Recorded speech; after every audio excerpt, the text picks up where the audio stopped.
B equip. അതെ. എന്താണ് ഈ സംഭവം? ബി എക്യുപ്പ് ശ്രദ്ധിച്ചറിയാം. ബിയുടെ സൈഡിലായിട്ട് 3 ഇങ്ങനെ വരകളുണ്ട്, ബിയുടെ ബേസ്. ഇത് ചെയ്തു തന്ന ആൾ എന്നോട് പറഞ്ഞത് ബിസിനസ്സിനെ 3 തലങ്ങളിൽ ഹെൽപ്പ് ചെയ്യുന്നതാണ് വിജയ് എന്നോട് പറഞ്ഞത്. അപ്പോൾ അതുകൊണ്ടാണ് അങ്ങനെ ചെയ്തതെന്ന് പറഞ്ഞു. അപ്പോൾ നമ്മൾ ഒരു വെരി സ്റ്റാർട്ടപ്പ് ആയിട്ടുള്ള ഒരാളെ സെറ്റപ്പ് ചെയ്യാൻ ഹെൽപ്പ് ചെയ്യും, അവരെ സ്റ്റെപ്പപ്പ് ചെയ്യാൻ ഹെൽപ്പ് ചെയ്യും, പിന്നെ സ്കെയിലപ്പ് ചെയ്യാൻ ഹെൽപ്പ് ചെയ്യും. അപ്പോൾ തുടക്കം തന്നെ വേറൊരു ബ്രാഞ്ചും കൂടി മനസ്സിലുണ്ട്. അതെ, മനസ്സിലൊരു ബ്രാഞ്ചും കൂടി ഉണ്ടായിരുന്നു. ആ ബ്രാഞ്ചിലേക്ക് കറക്റ്റായിട്ടാണ് അദ്ദേഹത്തെ എനിക്ക് കിട്ടുന്നത്. അപ്പോൾ ഒരു പാർട്ട്ണർഷിപ്പിൽ അങ്ങോട്ട് തുടങ്ങി.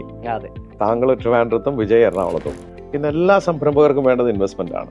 ഒരു ഇൻവെസ്റ്റർ ഒരു സ്ഥാപനത്തിലേക്ക് ഇൻവെസ്റ്റ് ചെയ്യുന്ന സമയത്ത് എന്തൊക്കെ കാര്യങ്ങളായിരിക്കും അവർ ശ്രദ്ധിക്കുന്നത്? നമുക്ക് ഇന്ന് വൈകുന്നേരമോ നാളെയോ മറ്റൊരാൾ ചോദിച്ചാൽ നല്ല ലാഭത്തിൽ ആ സ്ഥാപനം വിൽക്കാൻ പറ്റുമോ, ആ രീതിയിൽ നടത്തപ്പെടുന്ന ഒരു സ്ഥാപനത്തിലേക്കാണ് ഒരു ഇൻവെസ്റ്റ്മെൻറ്റും വരാൻ സാധ്യത. പൊതുവേ നിങ്ങൾ സ്മോൾ ആൻഡ് മീഡിയം എൻ്റർപ്രണേഴ്സിന് നിരവധി പേരെ നിങ്ങൾ സഹായിക്കുന്നുണ്ട്. പൊതുവെ ഇവർ കാണിക്കുന്ന മണ്ടത്തരങ്ങൾ എന്താണ്? ജീവിതവും ബിസിനസ്സിനെ ഒന്നായിട്ട് കാണിക്കുക എന്നുള്ളതാണ് ബഹുഭൂരിപക്ഷം SME ഓണേഴ്സും ചെയ്യുന്ന ഏറ്റവും വലിയൊരു അബദ്ധം.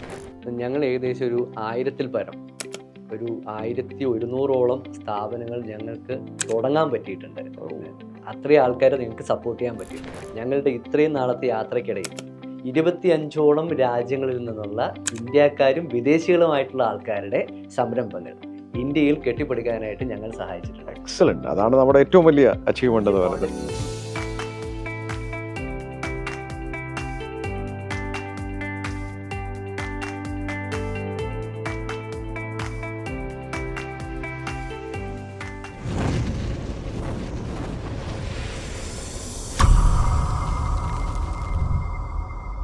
സംരംഭമോഹികൾ നിരവധിയുണ്ട് നമ്മുടെ നാട്ടിൽ. സംരംഭം തുടങ്ങാനിരിക്കുന്നവരും തുടങ്ങിയവരും ഒക്കെ ഇത് വളർത്താൻ ആഗ്രഹിക്കുന്നവരാണ്. എന്നാൽ വളരെ ചുരുക്കം പേരാണ് ഇവരെ വളരാൻ പ്രേരിപ്പിക്കുന്നതും സഹായിക്കുന്നതും. ഹായ്, ഞാൻ Shameem Rafi, corporate trainer, business coach. സ്പാർക്കുള്ള ഒരു പുതിയ എഡിഷനിലേക്ക് സ്വാഗതം. 2 പ്രൊഫഷണൽസുകൾ അവരുടെ പ്രാക്ടീസിന് പകരം ഒരു സംരംഭമാക്കുന്നു. ആ സംരംഭത്തിൻ്റെ ഒരു പ്രത്യേകതയുണ്ട്. സംരംഭം തുടങ്ങിയവരെ വളരാൻ പ്രേരിപ്പിക്കുകയും സഹായിക്കുകയും ചെയ്യുന്നു. ഇതൊരു സ്പാർക്കുള്ള കഥയാണ്. 2 സുഹൃത്തുക്കളാണ് ഹോട്ട് സീറ്റിൽ എന്നോടൊപ്പം ഇരിക്കുന്നത്, വിജയും ഗോകുലും. 2 പേർക്കും സ്വാഗതം സ്പാർക്കിലേക്ക്. Thank you sir. വിജയ്, നമ്മൾ വിജയ് ഭാവിയുടെ പ്ലാറ്റ്ഫോമിൽ കണ്ടു. എൻ്റെ തന്നെ കോച്ചിങ് പ്രോഗ്രാമായ ഈഗിളിലൂടെ പിന്നീട് നമ്മൾ അടുത്തറിഞ്ഞു. എന്നാൽ വളരെ സൗഹൃദം പുതുക്കിയത് നമ്മളൊരു ദുബായ് ബാക്കു ട്രിപ്പ് പോയപ്പോഴാണ്. ഒരു 8 ദിവസത്തോളം നമ്മൾ ഒരുമിച്ചുണ്ടായിരുന്നു. താങ്കളുടെ സുഹൃത്ത് എന്ന നിലയ്ക്ക് ഗൂഗിളിൽ എനിക്ക് പരിചയമുണ്ട്. എന്നാൽ 2 പേരോടും സാധാരണ ഒരു സ്പാർക്കിൻ്റെ ഇൻ്റർവ്യൂവിൽ ചോദ്യങ്ങളോടെ തുടങ്ങണമെങ്കിൽ നന്ദിയോടെ തുടങ്ങട്ടെ. നിങ്ങളുടെ സ്ഥാപനം എനിക്കൊരു വലിയ സേവനം തന്നു. വർഷങ്ങളായി ഞാൻ ചെയ്തുകൊണ്ടിരുന്ന ഒരു പ്രൊപ്പറേറ്റർഷിപ്പ് ആയിരുന്നു എൻ്റെ. അതൊരു പ്രൈവറ്റ് ലിമിറ്റഡ് ആക്കാനുള്ള പരിശ്രമത്തിൽ ഈഗിൾ ബിസ് ഗ്രോത്ത് പ്രൈവറ്റ് ലിമിറ്റഡ് എന്നൊരു പേര് ലഭിക്കാൻ എനിക്ക് തോന്നുന്നു ഒരു 6 മാസത്തോളം ഞാൻ തലകുത്തി നിന്നിട്ട് നടന്നില്ല. അവസാനം നിങ്ങളുടെ സ്ഥാപനമാണ് അതെനിക്ക് ശരിയാക്കി തന്നത്. അപ്പോൾ അതിന് ആദ്യമേ ഒരു നന്ദിയോടുകൂടി തുടങ്ങട്ടെ. Thank you so much. അങ്ങനെ ഒരു ഓപ്പർച്യൂണിറ്റി കിട്ടിയില്ല സാറേ. വിജയിൻ്റെ നാട് എവിടെയാണ്? എൻ്റെ നാട് ശരിക്കും എറണാകുളം ജില്ലയിൽ തന്നെ മുളന്തുരുത്തിക്കടുത്ത് പെരുമ്പിള്ളി എന്ന് പറയുന്ന ഒരു വില്ലേജാണ്. വിജയ് പഠിച്ചതൊക്കെ? ഞാൻ പഠിച്ചത് എൻ്റെ 10ാം ക്ലാസ് വരെ, 7ാം ക്ലാസ് വരെ Perumpilly LP school, 8, 9, 10 Mulanthuruthy government high school, Malayalam medium ആയിരുന്നു. അത് കഴിഞ്ഞ് പ്രീ ഡിഗ്രിയും സെൻറ്റ് ആൽബർട്ട്സ് കോളേജ് എറണാകുളത്തായിരുന്നു. കോമേഴ്സ് ആയിരുന്നു ഞാൻ എടുത്തിരുന്നത്. എൻ്റെ PG ചെയ്യാനായിട്ട് ഞാൻ സെൻറ്റ് പീറ്റേഴ്സ് കോലഞ്ചേരി. എന്തായിരുന്നു PG? M.Com ആയിരുന്നു ചെയ്തത്. ഞാൻ ഗൂഗിളിലേക്ക് വരാം. ഗൂഗിളിലെ നാട്? ഞാൻ ട്രിവാൻഡ്രമാണ്. പഠിച്ചതൊക്കെ കണ്ണമൂലയാണ് എൻ്റെ സ്വദേശം. പഠിച്ചത് പ്രീ ഡിഗ്രിയും ഞാൻ പഠിച്ചത് മാത്സ് ആണ്. മാത്സ് ട്രിവാൻഡ്രം മഹാത്മാഗാന്ധി കോളേജിലാണ് പഠിച്ചത്. അതിനുശേഷം ലോ എടുത്തത് ട്രിവാൻഡ്രത്ത് തന്നെ ലോ അക്കാഡമിയിൽ നിന്നാണ്. അവിടെ കമ്പനി സെക്രട്ടറിഷിപ്പ് പഠിച്ചത് ട്രിവാൻഡ്രം ബ്രാഞ്ചിൽ നിന്ന് തന്നെ കമ്പനി സെക്രട്ടറിഷിപ്പും പഠിച്ചു. അപ്പോൾ താങ്കൾ തുടക്കം കമ്പനി സെക്രട്ടറി ആയിട്ടായിരുന്നു? ആദ്യം കമ്പനി സെക്രട്ടറി ആയി അതിനുശേഷമാണ് ലോ പഠിച്ചത്. അത് ശരി. അപ്പോൾ മൾട്ടിപ്പിൾ പേഴ്സണാലിറ്റി. താങ്കൾ എന്താ പറയുന്നത്, ഒരു വെർസറ്റൈൽ ആയിട്ടുള്ള ആളാണ്. പല മേഖലയിൽ പ്രാവീണ്യം തെളിയിച്ചിട്ടുണ്ട്. ഞാൻ താങ്കളിലേക്ക് വരാം. വിജയ് പഠനം കഴിഞ്ഞിട്ട് എന്താ ചെയ്തത്? എൻ്റെ കാര്യം വളരെ ട്വിസ്റ്റാണ്. ഞാൻ പഠനം കഴിഞ്ഞ് ഇമ്മീഡിയറ്റ്ലി തന്നെ ഒരു ജോലിയുടെ ആവശ്യമുള്ളത് കൊണ്ട് എനിക്കൊരു പേപ്പറിലൊരു പരസ്യം കണ്ടു. അങ്ങനെ ഞാനൊരു വി-ഗാർഡിൻ്റെ ഓഫീസിലാണ് പരസ്യം കണ്ടത്. ഉടനെ കലൂരുള്ള വി-ഗാർഡ് ഓഫീസിലേക്ക് വെച്ച് പിടിച്ചു. അവിടെ ചെന്നപ്പോൾ ശരിക്കും വീഗാലാൻഡ് എന്നൊരു അമ്യൂസ്മെൻറ്റ് പാർക്ക് അന്ന് തുടങ്ങി വന്ന സമയമാണ്. അപ്പോൾ അതിലേക്ക് ഒരു അക്കൗണ്ടൻറ്റ് പോസ്റ്റിലേക്കാണ്. ഭാഗ്യവശാൽ ആ അക്കൗണ്ടൻറ്റ് പോസ്റ്റിൽ ജോലി കിട്ടി. ഞാൻ ഉടനെ ജോലിക്ക് ജോയിൻ ചെയ്യുകയാണ് ചെയ്തത്. ആദ്യത്തെ കുറച്ച് പേരിൽ താങ്കളും ഉണ്ടപ്പോൾ? ശരിക്കും പറഞ്ഞാൽ വീഗാലാൻഡ് അമ്യൂസ്മെൻറ്റ് പാർക്ക് പള്ളിക്കരയിൽ ഇപ്പോൾ കൊച്ചോസേബ് സാർ ആദ്യമായിട്ട് ഈ പാർക്ക് സൃഷ്ടിക്കുമ്പോൾ ആദ്യത്തെ പാർക്കിൻ്റെ ആദ്യത്തെ 10 എംപ്ലോയീസിൽ എൻ്റെ PF നമ്പർ 8 ആണെന്നാണ് എൻ്റെ ഓർമ്മ. എന്ന് വെച്ചാൽ നമ്മുടെ ജയരാജ് സാറും രവികുമാർ സാറൊക്കെ ഉണ്ടായിരുന്ന ആ ടീമിലാണ് താങ്കൾ. ആ ടീമിൽ ജയരാജ് സാറും കൊച്ചി സാറും എൻ്റെ ഒരു ഫസ്റ്റ് ലൈൻ മെൻറ്റേഴ്സാണ്. ടിൽ നൗ അത് കണ്ടിന്യൂ ചെയ്യണം. അവിടെയായിരുന്നു എൻ്റെ ഔദ്യോഗിക ജീവിതത്തിൻ്റെ തുടക്കവും ഒരു പരിധി പറഞ്ഞാൽ ഒടുക്കവും. കാരണം അവിടുന്ന് വീഗാർഡിലേക്ക് ഷിഫ്റ്റ് ചെയ്ത് അവിടെയാണ് ഞാൻ താങ്കളിലേക്ക് വരാം. താങ്കൾ പഠനം കഴിഞ്ഞ് എന്താ ചെയ്തത്? എൻ്റെ ആദ്യത്തെ ജോലി, ഞാൻ ആദ്യം ജോലിയിലേക്കാണ് ഉണ്ടായത്. എൻ്റെ ആദ്യത്തെ ജോലി ഇൻകൽ എന്ന് പറയുന്ന ഒരു പബ്ലിക് പ്രൈവറ്റ് പാർട്ണർഷിപ്പ്, അത് തുടങ്ങിയിട്ട് അവിടുത്തെ ആദ്യത്തെ കമ്പനി സെക്രട്ടറി ആയിട്ടാണ് ഞാൻ സ്റ്റാർട്ട് ചെയ്തത്. അവിടെ നിന്നും ജോലി മാറിയിട്ട് Terumo Penpol blood bag manufacturing ഓർഗനൈസേഷനാണ്, ഒരു ജാപ്പനീസ് കൊളാബറേഷനാണ്. അപ്പോൾ അവിടുത്തെ കമ്പനി സെക്രട്ടറി ആയിട്ട് 3 വർഷം വർക്ക് ചെയ്തു. ഇതിന് ശേഷമാണ് പ്രാക്ടീസിലേക്ക് ഇറങ്ങിയത്. അപ്പോൾ താങ്കൾ ഫസ്റ്റ് തന്നെ കമ്പനി സെക്രട്ടറി ആയിട്ട് ഒരു കമ്പനിയിലേക്ക് ജോയിൻ ചെയ്യായിരുന്നു? അതെ, ഒരു എക്സ്പീരിയൻസും ഇല്ലാണ്ട് തന്നെ. അത് പഠിച്ചു തുടക്ക കമ്പനി ആയിരുന്നുകൊണ്ട്. തുടക്ക കമ്പനിയായിരുന്നു. ആ കമ്പനിയുടെ തുടക്കത്തിൽ ആദ്യത്തെ കമ്പനി സെക്രട്ടറി ആയിട്ട് തന്നെ ജോലി ചെയ്തു. വണ്ടർഫുൾ. വിജയിലേക്ക് വരാം. വിജയ് അതിനിടയിൽ വീഗാലാൻഡിൽ നിന്ന് വീഗാർഡിലേക്ക് വന്നു അല്ലേ? എന്തായിരുന്നു സാഹചര്യം? വീഗാലാൻഡിൽ ഒരു അക്കൗണ്ടൻ്റ് ആയിട്ടാണെങ്കിലും അവിടെ പടിപടിയായിട്ട് വളരെയധികം ഓപ്പർച്യൂണിറ്റി പഠിക്കാനും തന്നിരുന്നു. അപ്പോൾ ഞാൻ ഈ കോഴ്സ് MBAയും CS-ഉം 2 ക്വാളിഫിക്കേഷൻ ഞാൻ വീഗാലാൻഡിലെ ജോലിയിലിരുന്നാണ് ചെയ്തത്. അതിൻ്റെ അവസാനമായപ്പോഴത്തേക്കും വീഗാർഡ് ഒരു IPOയിലേക്ക് പോകുകയാണെന്നൊരു തീരുമാനം കൊച്ചദേവ് സാർ എടുത്തു. അപ്പോൾ IPO ടീം എന്ന് പറഞ്ഞാൽ അന്നൊരു കേരളത്തിൽ കിട്ടാൻ ഭയങ്കര ബുദ്ധിമുട്ടുള്ള ഒരു ഓപ്പർച്യൂണിറ്റി ആയിരുന്നു. ആ ഒരു ഓപ്പർച്യൂണിറ്റിയിൽ പാർട്ടിസിപ്പേറ്റ് ചെയ്യാൻ പറ്റി. ഇപ്പോൾ വീഗാർഡ് IPO ടീമിൽ വർക്ക് ചെയ്തു. വീഗാർഡിൻ്റെ IPO ജേണിയിൽ ബോംബെയിലൊക്കെ പോകാനും IPO സക്സസ്ഫുള്ളായിട്ട് സ്റ്റാർട്ട് ചെയ്യാനുമായിട്ടുള്ളൊരു കോർപ്പറേറ്റ് കമ്പനി സെക്രട്ടറി ഫംഗ്ഷൻ്റെ ഉള്ളിലേക്ക് അവിടെ ഇൻവോൾവ് ചെയ്യാനായിട്ട് സാധിച്ചു. അങ്ങനെ 2009 അവിടെ നിന്ന് വളരെ സന്തോഷത്തോടെ സാറിനോടും കൂടി പറഞ്ഞിട്ട് ഈ ക്വാളിഫിക്കേഷൻ കിട്ടിയപ്പോൾ എനിക്ക് താങ്കൾ അതിനിടയിൽ പഠനവും തുടർന്നു? അതെ, ഞാൻ ഈ എൻ്റെ MBAയും CS-ഉം രണ്ടും എൻ്റെ ജോലിയുടെ കൂടെ. Very good. താങ്കൾ MBA ആണ് CS? MBA എന്താണ് സ്പെഷ്യലൈസേഷൻ? MBA ഫിനാൻസ് തന്നെ. ഫിനാൻസും ആയിരുന്നു, CS-ഉം ക്വാളിഫൈ ചെയ്തു. അത് ശരി. അതിനുശേഷം താങ്കൾ കൊച്ചു സാറുമായിട്ട് സംസാരിച്ച് ഇറങ്ങി? വളരെ നേരെ തന്നെ പറഞ്ഞിരുന്നു, സാറേ നമുക്കിങ്ങനെ കുറച്ച് പേർക്ക് ജോലിയൊക്കെ കൊടുക്കണം, അങ്ങനെയൊക്കെ ഒരു ആഗ്രഹം ഉണ്ടെന്നൊക്കെ പറഞ്ഞു.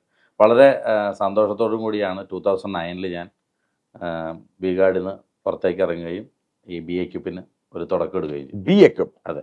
എന്താണ് ഈ സംഭവം? BA-ക്യൂപ്പ് ശ്രദ്ധിച്ചറിയാം. ബിയുടെ സൈഡിലായിട്ട് 3 ഇങ്ങനെ വരകളുണ്ട്, ബിയുടെ ബേസ്. ഇത് ചെയ്തു തന്ന ആൾ എന്നോട് പറഞ്ഞത് ബിസിനസ്സിനെ 3 തലങ്ങളിൽ ഹെൽപ്പ് ചെയ്യുന്നതാണ് വിജയ് എന്നോട് പറഞ്ഞത്. അപ്പോൾ അതുകൊണ്ടാണ് അങ്ങനെ ചെയ്തതെന്ന് പറഞ്ഞു. അപ്പോൾ നമ്മൾ ഒരു വെരി സ്റ്റാർട്ടപ്പ് ആയിട്ടുള്ള ഒരാളെ സെറ്റപ്പ് ചെയ്യാൻ ഹെൽപ്പ് ചെയ്യും, അവരെ സ്റ്റെപ്പപ്പ് ചെയ്യാൻ ഹെൽപ്പ് ചെയ്യും, പിന്നെ സ്കെയിലപ്പ് ചെയ്യാൻ ഹെൽപ്പ് ചെയ്യും. അതുകൊണ്ട് ബിസിനസ്സിൻ്റെ ഈ 3 തലങ്ങളിൽ നമ്മൾ ഹെൽപ്പ് ചെയ്യുന്ന, ബിസിനസ്സിനെ എക്യുപ്പ് ചെയ്യുന്ന ഒരു അഡ്വൈസർ കൊടുക്കുന്നതുകൊണ്ടാണ് BA-ക്യൂപ്പ് അഡ്വൈസർ. താങ്കൾ അത് എവിടെയാണ് തുടങ്ങുന്നത്? നമ്മളിത് എറണാകുളത്താണ് ബേസ് ചെയ്യുന്നത്. തുടങ്ങുമ്പോൾ തന്നെ നമുക്ക് ഒരു 2 ലൊക്കേഷനെങ്കിലും വേണമെന്നൊരു ആഗ്രഹം എൻ്റെ മനസ്സിലുണ്ടായിരുന്നു. അപ്പോഴാണ് അടുത്ത ചോദ്യം, ഇങ്ങേരെ എവിടെ നിന്ന് കിട്ടി? ഇദ്ദേഹത്തെ ശരിക്കും പറഞ്ഞാൽ ഇപ്പോൾ ഒരു 15 കൊല്ലത്തെ ജേണിയാണല്ലോ. ഇദ്ദേഹത്തെ കിട്ടിയത് ശരിക്കും ഒരു കോമൺ റെഫറൽ പോയിന്റിൽ നിന്നാണ് കിട്ടുന്നത്. അപ്പോൾ BA-ക്യൂപ്പിന് ട്രിവാൻഡ്രത്ത് ഒരു ഏബിളായിട്ടൊരു ആളും കൂടി നമുക്ക് വേണമെന്നൊരു ആഗ്രഹം. അപ്പോൾ തുടക്കം തന്നെ വേറൊരു ബ്രാഞ്ചും കൂടി മനസ്സിലുണ്ട്? അതെ, മനസ്സിലൊരു ബ്രാഞ്ചും കൂടി ഉണ്ടായിരുന്നു. ആ ബ്രാഞ്ചിലേക്ക് കറക്റ്റായിട്ടാണ് ഇദ്ദേഹത്തെ എനിക്ക് കിട്ടുന്നത്. ഞാൻ നേരെ ഗൂഗിളിലേക്ക് വരാം. ഗൂഗിള് പ്രാക്ടീസ് എന്നുള്ള രീതിയിലാണ് ഇദ്ദേഹത്തെ കണ്ടുമുട്ടി. താങ്കൾക്ക് നല്ല ശമ്പളത്തോടുകൂടി നല്ല സ്ഥാപനങ്ങൾ ജോലി ചെയ്തുകൊണ്ടിരിക്കുകയാണ്. എന്ത് ധൈര്യത്തിലാണ് ഇതിലേക്ക് ഇറങ്ങിയെന്നുള്ളൊരു ചോദ്യം ഞാൻ ചോദിക്കേണ്ടി വരും. പ്രാക്ടീസ് എന്നുള്ളത് ഒരു സ്വപ്നം തന്നെയായിരുന്നു. ഓക്കെ. ആ പ്രാക്ടീസ് സ്വപ്നം പൂർത്തീകരിക്കണം എന്നുണ്ടെങ്കിൽ അന്ന് തന്നെ എനിക്ക് വളരെ ഉറപ്പുള്ള ഒരു കാര്യമായിരുന്നു, ഒറ്റയ്ക്കുള്ള പ്രാക്ടീസിൻ്റെ കാലഘട്ടം കഴിഞ്ഞു എന്നൊരു തോന്നൽ വന്നു. അപ്പോൾ ഒരു കൂട്ടായിട്ട്, അതും കമ്പനികൾക്ക് മുഴുവനുമായിട്ടുള്ള ഒരു സൊല്യൂഷൻ കൊടുക്കുന്ന രീതിയിലുള്ള ഒരു സ്ഥാപനം വേണം. ആ ഒരു സമയത്താണ്, അതിന് പറ്റിയ ഒരാളെ അന്വേഷിച്ച് നടക്കുന്ന സമയത്താണ് യാദൃശ്ചികമായി ഒരു കോമൺ റെഫറൽ പോയിന്റിലൂടെ നമ്മൾ രണ്ടുപേരും കണ്ടുമുട്ടി പ്രാക്ടീസായി മാറുന്നത്. അതിപ്പോൾ ഒരു പാർട്ട്ണർഷിപ്പിൽ അങ്ങോട്ട് തുടങ്ങി. അതെ. താങ്കൾ ട്രിവാൻഡ്രത്തും വിജയ് എറണാകുളത്തും. വിജയിലേക്ക് വരാം. ഈ തുടക്കം അത്ര എളുപ്പമായിരുന്നോ? തുടക്കം വളരെ കഷ്ടമായിരുന്നു. കാരണം നമ്മളെ സംബന്ധിച്ച് നമ്മുടെ വീട്ടിൽ വേറെ ആരും ഇതിലേക്കില്ല. അച്ഛനൊരു മെഡിക്കൽ ഷോപ്പായിരുന്നു. ബാക്കി ബ്രദേഴ്സ് എല്ലാം ഇച്ചിരി ഫാർമ ലൈനിലേക്കാണ്. ആരും ഈ കോമേഴ്സ് ലൈനിൽ പോയിട്ടേ ഇല്ല. നമ്മുടെ ഫാമിലി തന്നെ ആദ്യമായിട്ട്. ഞാൻ സത്യം പറഞ്ഞാൽ ഒരു നീല കളർ, ഇപ്പോഴും ആ നീലയുണ്ട് സത്യം പറഞ്ഞാൽ, നീല കളർ ഒരു വിസിറ്റിംഗ് കാർഡ് അടിച്ച് വിജയ് കമ്പനി സെക്രട്ടറിയിൽ നിന്ന് അടിച്ചു. നമ്മുടെ മാധവ് ഫാർമസി ജംഗ്ഷൻ മുതൽ മെഡിക്കൽ ട്രസ്റ്റ് വരെ ആ റോഡിൻ്റെ MG റോഡ് ഇരുവശത്തുള്ള ചാർട്ടേഡ് അക്കൗണ്ടൻസ്, ബാങ്കുകളിൽ അന്ന് ഈ ഒരു ചാർജ് ക്രിയേഷൻ എന്ന് പറഞ്ഞൊരു പരിപാടിയുണ്ട്, ലോൺ എടുക്കുമ്പോൾ അതിൻ്റെ വർക്കുകൾ വരും. ഇത് രണ്ടും കാർഡ് കൊടുത്ത് മെഡിക്കൽ ട്രസ്റ്റിൽ എത്തിയപ്പോൾ എനിക്ക് ആദ്യത്തെ കോൾ വന്നു, ആദ്യത്തെ വർക്ക് കിട്ടി. ഇങ്ങനെയാണ് നമ്മുടെ തുടക്കം അല്ലേ? അവിടെ തിരുവനന്തപുരത്ത് എങ്ങനെ ഉണ്ടായിരുന്നു? ഏകദേശം ഇത് തന്നെയാണ് കഥ. എൻ്റെ അച്ഛനും അമ്മയും രണ്ടുപേരും ഗവൺമെൻറ് ഉദ്യോഗസ്ഥരാണ്. അപ്പോൾ ഒരു ബിസിനസ് ബാക്ക്ഗ്രൗണ്ടിൽ നിന്ന് വരുന്ന ഒരാളല്ല. എൻ്റെ കുടുംബത്തിലും തന്നെ ആർക്കും ഒരു ബിസിനസ് ചെയ്തൊരു ശീലവുമില്ല. അതുകൊണ്ട് എല്ലാവർക്കും ഒരു അങ്കലാപ്പാണ് ശരിക്കും പ്രാക്ടീസിലേക്ക് ഇറങ്ങിയാൽ ഇത് എങ്ങനെയായി മാറും എന്നുള്ളത്.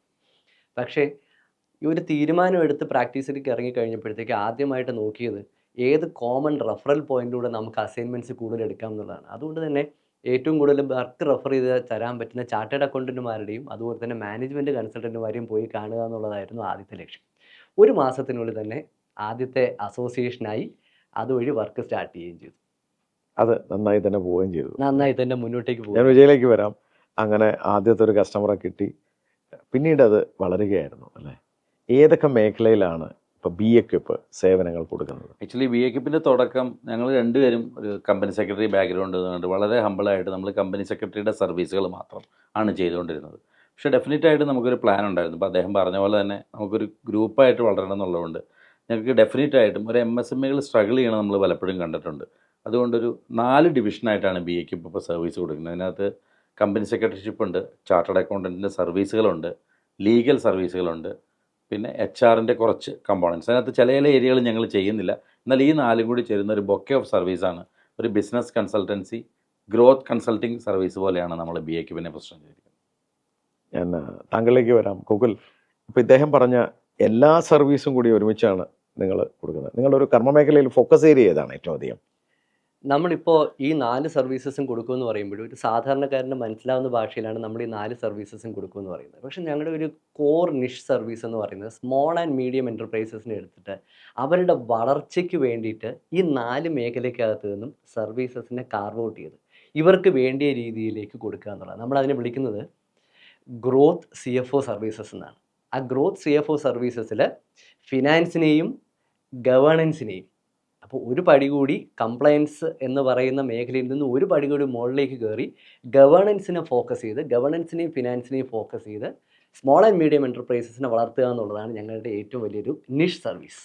ഞാൻ താങ്കളിലേക്ക് വരാം. CFO സർവീസസ് ബേസിക്കലി ഒരു വലിയ കമ്പനികളാണ് ചീഫ് ഫിനാൻഷ്യൽ ഓഫീസർ എന്നൊക്കെ പറഞ്ഞ് വയ്ക്കുന്നത് അല്ലേ? അപ്പോൾ ഒരു മിനി CFO, നിങ്ങൾ ബാക്ക്ഗ്രൗണ്ടിൽ നിന്ന് എന്തൊക്കെ സേവനങ്ങളാണ് ഒരു CFO, നിങ്ങളുടെ സ്ഥാപനത്തിലെ CFO അവർക്ക് കൊടുക്കുക? ഏറ്റവും ഇമ്പോർട്ടൻ്റ് ആയിട്ട് എല്ലാ കമ്പനികൾക്കും ഒരു ചാർട്ടേഡ് അക്കൗണ്ടൻ്റ് അല്ലെങ്കിൽ ഒരു CFO അഡ്വൈസറി സർവീസിൻ്റെ ആവശ്യമുണ്ട്. പലർക്കും അത് പൂർണ്ണമായിട്ട് ഉൾക്കൊള്ളാൻ ഉള്ള ഒരു ഫൈനാൻഷ്യൽ കപ്പാസിറ്റി ഉണ്ടാവണമെന്നില്ല ബിസിനസ്സിൻ്റെ തുടക്ക സമയത്ത്. അല്ലെങ്കിൽ തന്നെ ഒരു പരിധിവരെ ഫുൾ ടൈം ഒരു ചാർട്ടേഡ് അക്കൗണ്ടൻറ്റോ CFOൻ്റെ ആവശ്യവും ആ കമ്പനിയിലില്ല. ഇങ്ങനെയുള്ള സന്ദർഭങ്ങളിലാണ് എന്നാൽ ആ കമ്പനിക്ക് ഡെഫിനറ്റായിട്ടും ഗ്രോത്തിനും ഒരു ഫൈനാൻഷ്യൽ ഡിസിപ്ലിനും ഒരു ബഡ്ജറ്റിങ്ങിനും ഒരു ഫോർകാസ്റ്റിങ്ങിനും എല്ലാം ഒരു മോളിൽ നിന്നൊരു അഡ്വൈസ് വേണ്ടി വരും. ഒരുപക്ഷെ അവിടെ ഒരു നല്ലൊരു അക്കൗണ്ടൻ്റ് ഉണ്ടായിക്കൂടാന്നില്ല. പക്ഷേ എങ്കിൽ പോലും പ്രൊമോട്ടർക്ക് ആവശ്യമുള്ളൊരു MIS റിപ്പോർട്ട് സമയാസമയങ്ങളിൽ കിട്ടുക, ഒരു എക്സ്പാൻഷൻ വേണമെന്ന് തോന്നുമ്പോൾ അതിന് ഈ ഒരു എക്സ്പാൻഷന് വേണ്ടി എടുക്കുന്ന ഡിസിഷൻ, അതിലേക്ക് ഇൻവെസ്റ്റ് ചെയ്യുന്ന മണി തിരിച്ച് കിട്ടുന്ന സമയം, ഈ ഒരു ഫോർകാസ്റ്റിംഗ് മെത്തേഡുകൾ നടക്കുക, സമയാസമയങ്ങളിൽ ഈ നടക്കുന്നവരുടെ കൃത്യമായ റിവ്യൂ റിപ്പോർട്ടിങ് കിട്ടുന്നുണ്ടോ എന്ന് നോക്കുക. ഈ കാര്യങ്ങളിലെല്ലാം ഒരു ഫ്രാക്ഷണൽ CFO ബാക്ക് എൻഡിൽ ഇരുന്നുകൊണ്ട് പീരിയോഡിക്കൽ ഇൻ്റർവെൻഷൻസും പീരിയോഡിക്കൽ വിസിറ്റ്സും ആ ഓഫീസിൽ നടത്തിക്കൊണ്ട് ചെയ്തു കൊടുക്കുക. എന്നാൽ ബെറ്റർ ആയിട്ടുള്ളൊരു അഡ്വൈസ്, ഒരു കാൽക്കുലേറ്റഡ് ഡിസിഷൻ എടുക്കാനായിട്ട് പ്രൊമോട്ടറെ ഹെൽപ്പ് ചെയ്യുക. ഇതാണ് നമ്മൾ ഈ ഫ്രാക്ഷണൽ CFO കൊണ്ട് ഹെൽപ്പ് ചെയ്യുന്നത്. നിങ്ങൾ പറഞ്ഞു അടുത്ത മേഖല എന്ന് പറയുന്നത് അവരെ സ്കെയിലപ്പ് ചെയ്യാൻ സഹായിക്കുക എന്നുള്ളതാണ്. അവിടെയാണ് എംപ്ലോയീസ് വരുന്നു പോകുന്നു, അതിനൊരു സിസ്റ്റം സ്ട്രക്ചർ ഉണ്ടാക്കാൻ നിങ്ങൾ എന്താണ് ചെയ്തു കൊടുക്കുന്നത്? ഞങ്ങളുടെ ആ സ്ഥാപനത്തിൻ്റെ അകത്ത് എല്ലാ പ്രോസസ്സിനെയും പരമാവധി പ്രോസസ്സുകളെ എവിടെയൊക്കെയാണോ സ്റ്റാൻഡേർഡൈസ് ചെയ്യാൻ പറ്റുന്നത് ആ സ്റ്റാൻഡേർഡൈസ് ചെയ്യാൻ പറ്റുന്ന പ്രോസസ്സിനെ എല്ലാം കണ്ടുപിടിച്ച് സ്റ്റാൻഡേർഡ് ഓപ്പറേറ്റിംഗ് പ്രൊസീജിയേഴ്സ് SOPs നമ്മൾ ക്രിയേറ്റ് ചെയ്യും. ആ SOPs ക്രിയേറ്റ് ചെയ്യുന്നതിൻ്റെ ഗുണം എന്താണെന്ന് വെച്ചാൽ, ഒരു പ്രൊമോട്ടർ നിൽക്കുകയാണെങ്കിൽ പ്രൊമോട്ടറുടെ ചുറ്റും ഒരു A കാറ്റഗറി എംപ്ലോയീസ്, സാറിൻ്റെ ഭാഷയിലുള്ള A കാറ്റഗറി എംപ്ലോയീസ് ഉണ്ട്. ആ A കാറ്റഗറി എംപ്ലോയീസിലേക്ക് താഴേക്കുള്ള എംപ്ലോയീസ് എത്ര അധികം അവിടെ അട്രീഷൻ വന്നാലും അത് നമ്മളുടെ ബിസിനസ് കണ്ടിന്യൂറ്റിയെ ബാധിക്കുകയില്ല. അത്തരത്തിലേക്കുള്ള ഒരു പ്രോസസ്സ് ഞങ്ങൾ സെറ്റ് ചെയ്യാറുണ്ട്. അപ്പോൾ ആ പ്രോസസ്സ് മൂലം എന്തൊക്കെ മേഖലയിലാണ് അവരെ സഹായിക്കുക? അതായത് ഒരു സ്മോൾ ആൻഡ് മീഡിയം ഓൺട്രപ്രണർ, വലിയ ലാർജ് കോർപ്പറേറ്റ്സ് എടുത്ത ഒരു SOP ഉണ്ട് അവർക്ക്. അപ്പോൾ ഇവരെ സംബന്ധിച്ചിടത്തോളം ഒരു പ്രധാനപ്പെട്ട ഒരു എംപ്ലോയി അല്ലെങ്കിൽ ഒരു മിഡ് ലെവലിലുള്ള ഒരു എംപ്ലോയി പോയാലും അടുത്ത ആൾ വന്നാൽ അത് ഡെസിഗ്നേഷൻ ബേസിസ് ആണ്, അല്ലാതെ ഒരു വ്യക്തിയെ ആശ്രയിച്ചിട്ടല്ല ആ തൊഴിൽ ഇരിക്കുന്നത്. അല്ലേ? അതാണ് താങ്കൾ പറഞ്ഞതിൻ്റെ. ഞാൻ താങ്കളിലേക്ക് വരാം. ഈ SOP അല്ലാതെ താങ്കൾ പറഞ്ഞ അക്കൗണ്ടിങ് മേഖലയിൽ താങ്കൾക്കൊരു സ്ഥാപനം കൂടിയുണ്ട്. എന്താണ് അതിൻ്റെ പേര്? ഞങ്ങൾ കഴിഞ്ഞ 15 കൊല്ലമായിട്ട് ബി എക്വിപ്പ് ഇന്ത്യയിലുള്ള എല്ലാ സർവീസുകളും ഇന്ത്യൻ പ്രാക്ടീസ് എന്ന രീതിയിൽ ബി എക്വിപ്പിനെ പൊസിഷൻ ചെയ്തു. അപ്പോൾ നമുക്ക് കഴിഞ്ഞൊരു 3 വർഷങ്ങളായിട്ട് നമ്മളൊരു Q4 അക്കൗണ്ടിങ്, അതായത് 4 ക്വാർട്ടറാണല്ലോ നമുക്കുള്ളത്. അപ്പോൾ Q4 അക്കൗണ്ടിങ് എന്നാണ് സ്ഥാപനത്തിൻ്റെ പേര്. അത് ബേസിക്കലി ട്രിവാൻഡ്രത്താണ്, ഒരു സെപ്പറേറ്റ് ഓഫീസാണ് ബി എക്വിപ്പിൻ്റെ ഓഫീസ് അല്ലാതെ. അതിന് നമുക്ക് വളരെ ഒരു കൈലാസ് എന്ന് പറയുന്ന ഒരു പാർട്ട്ണറും കൂടി ഞങ്ങളുടെ കൂടെ ഉണ്ട്. അദ്ദേഹം ഇപ്പോൾ ഓസ്ട്രേലിയയിലാണ്. അപ്പോൾ ഞങ്ങൾക്ക് UK, അയർലൻഡ്, ഓസ്ട്രേലിയ, കാനഡ ഈ 4 ഏരിയകളിലുള്ള അക്കൗണ്ട്സിനെ നമുക്ക് അവിടെ നിന്ന് ഇങ്ങോട്ട് ഔട്ട്സോഴ്സ് ചെയ്യാനും നമുക്ക് പറ്റും.